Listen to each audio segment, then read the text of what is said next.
Hello everyone, I'm Kamal Motwani and welcome to my YouTube channel Kamal Motwanis.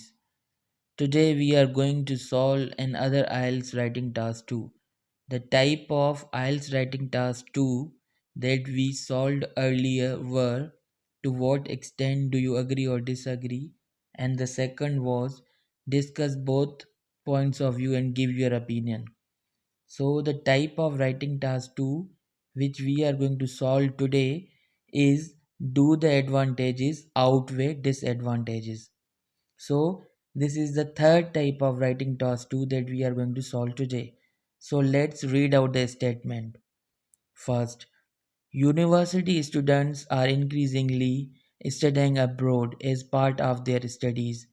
Do the advantages of studying abroad outweigh disadvantages? They simply ask that today the culture of studying abroad has increased as compared to the earlier era. So do the advantages of studying abroad outweigh disadvantages? So let's see how to solve this type of writing task 2 where the examiner asks you the statement regarding do the advantages outweigh disadvantages. So let's discuss first its format. So here is the format. There are three parts of an essay as I have already told you in earlier videos. The first part is introduction, the second part is body, the third part is conclusion. There are three main ingredients of introduction. First is the journal statement, the second is paraphrasing, the third is stance or thesis statement. Now you know that journal statement is all about the journalized view of the topic. This topic is all about studying abroad. So in the introduction we will give the journal statement regarding studying abroad or studying in a foreign country. Second, we have to paraphrase the statement. This all the writing in the red ink is the statement given by the examiner. We have to paraphrase it in the introduction. And the third part and the main part of the introduction is your your stance or thesis statement. This simply shows your point of view. This is your point of view. Means, what do you think? Do you think the advantages of studying abroad outweigh disadvantages, or there are many disadvantages of studying abroad? That's why disadvantages of studying abroad outweigh advantages. So what is your standing? What is your point of view? We also mention this in the introduction. Now the main part of the introduction is the body of the essay. The main part of the essay is the body of the essay. Now this type of essay will be written in an other format as those of earlier essays that we solved. In case your stance is the advantages outweigh disadvantages. In case your stance is the advantages of studying abroad outweigh disadvantages. It means you think that advantages of studying abroad are more than its disadvantages, then your body will comprise 80% of the arguments in favor of the advantages.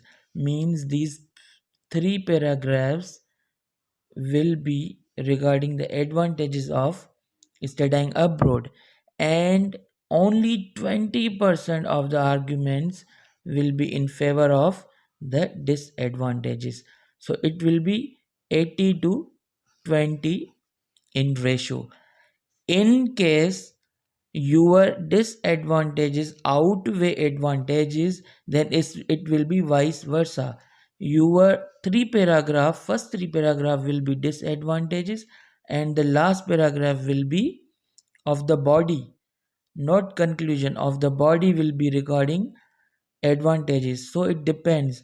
If your advantages outweigh disadvantages, it will be 80 to 20, 80% advantages, 20% disadvantages.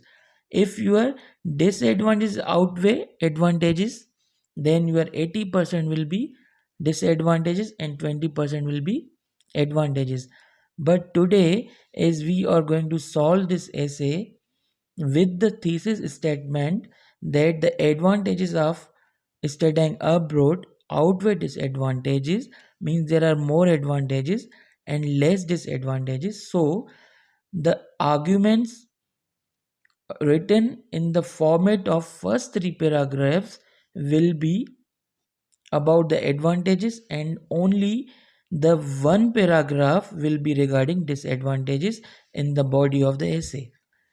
Only the conclusion is the last part that will be written in the end of the essay as usual.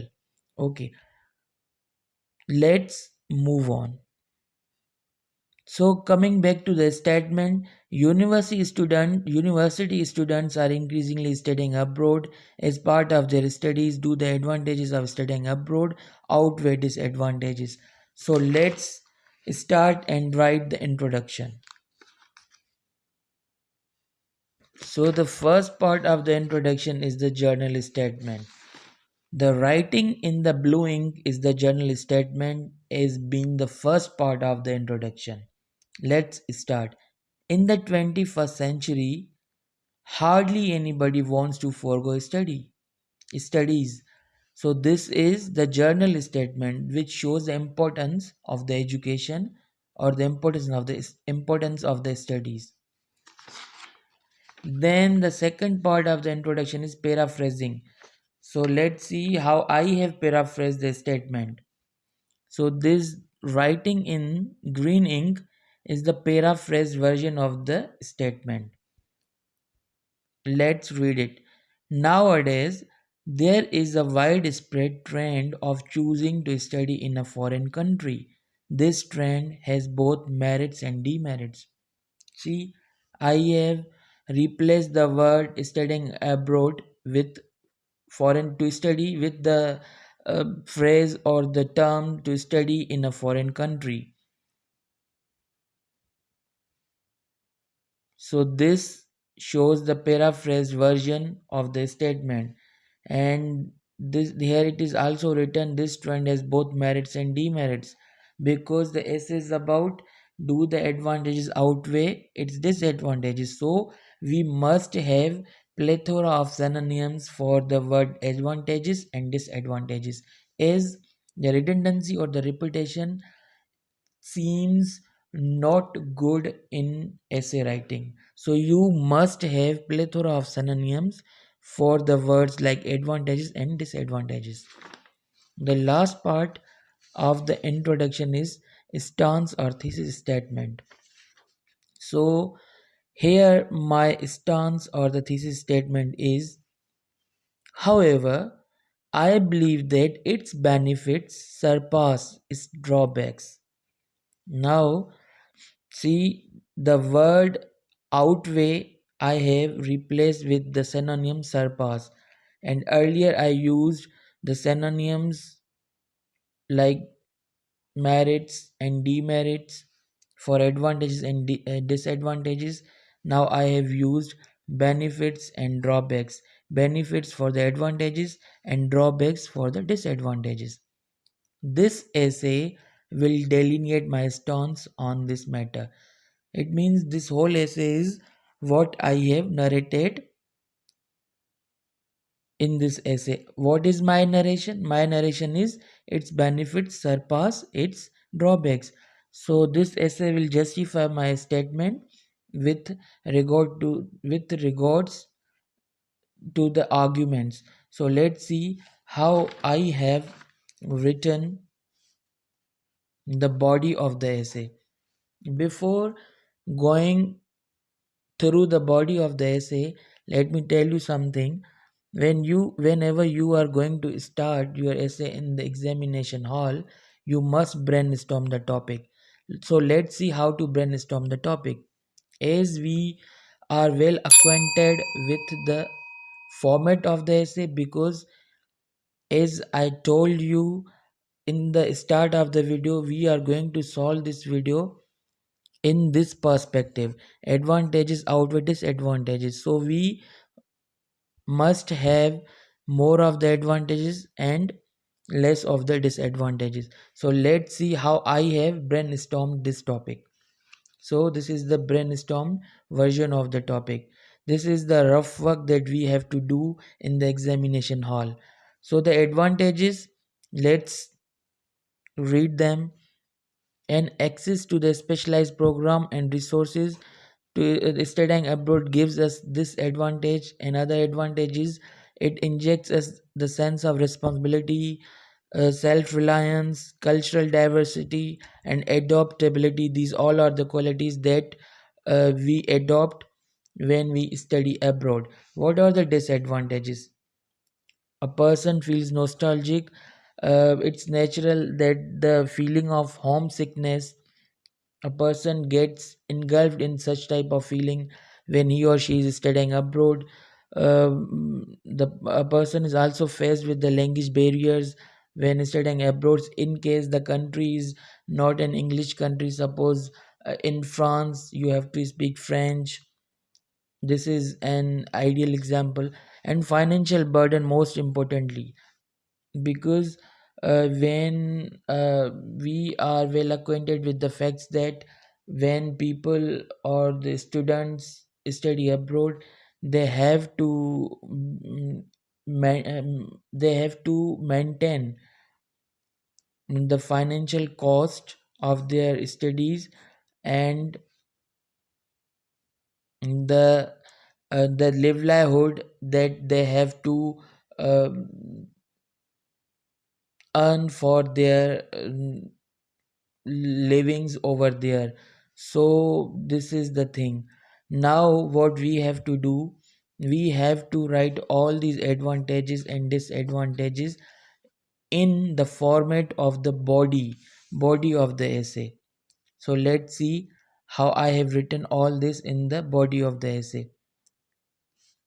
This is just a recap of what I earlier told you. First three paragraphs will be regarding the advantages, and the last fourth paragraph will be of the disadvantages.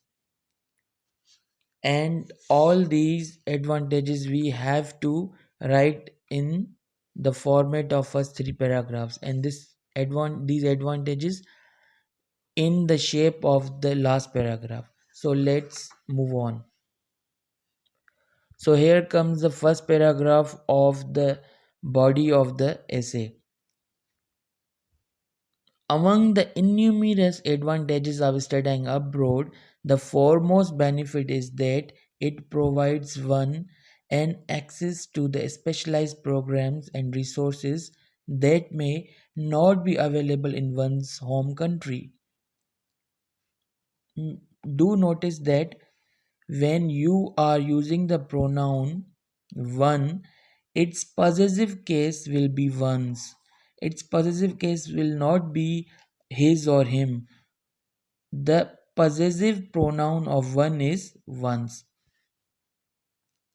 In this paragraph, I have also mentioned an example, so you can also learn that how to quote an example in IELTS writing task 2. So here is an example which justifies what I have narrated before, that when a person moves to abroad, because he or she has not an access to the specialized program in his domestic country, so what actually he feels like, what are the programs that in suppose his domestic country he is not an access to them. So here comes an example. For instance, Universities in Pakistan do not offer Master of Science MSc in Aerospace Engineering with a focus on space exploration and satellite technology. They merely offer undergraduate degrees in aerospace engineering, hence, they lack expertise in it.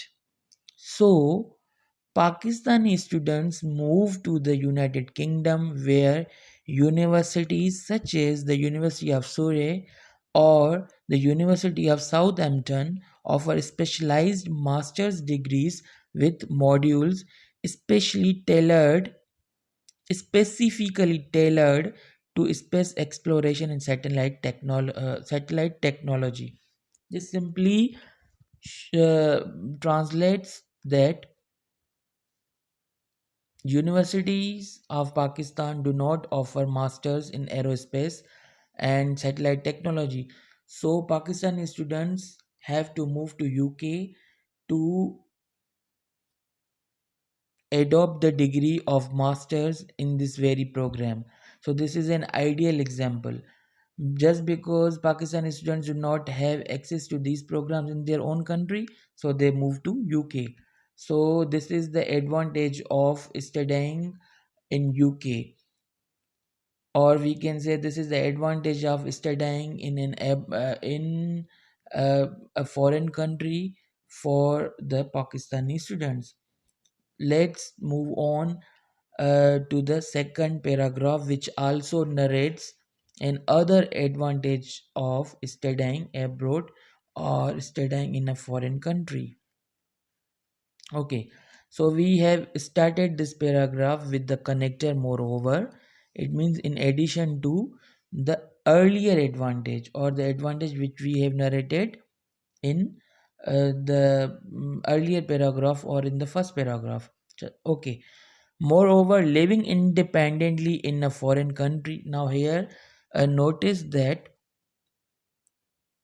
I have used the synonyms for abroad country for studying in abroad as a foreign country.